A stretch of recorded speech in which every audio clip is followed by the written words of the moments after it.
Now this test we are the test we are going to do is McClure-Pagnini. It is for lateral canal BPPV. So the first step is you have to maintain the distance so that the patient can lie down. First step is make the patient lie down. And you can also sit.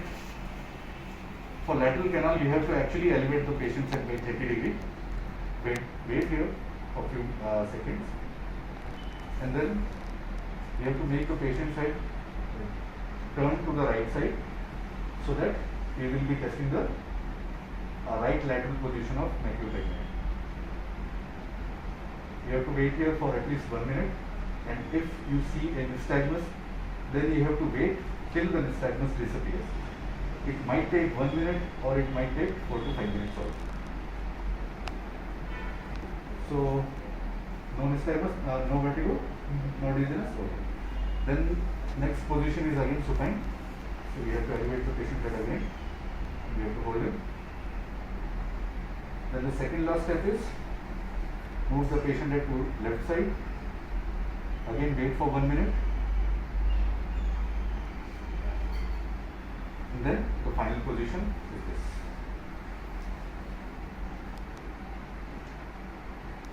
Make sure that you are always supporting the patient's head. Okay. Now you can make the patient sit again.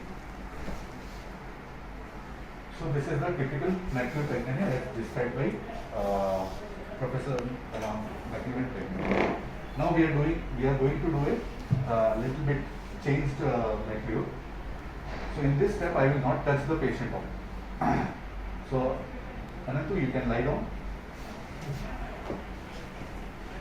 It is better if we have a pillow. Then we ask the patient to take a right-sided turn so that he turns the whole body to right side. Yeah, correct. So it is very useful during this COVID season. You can do this test. Wait here for 1 minute. Then again turn to supine.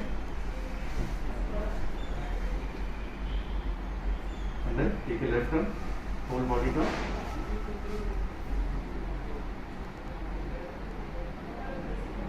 Wait here for 1 minute, and then supine. Now the patient can get it.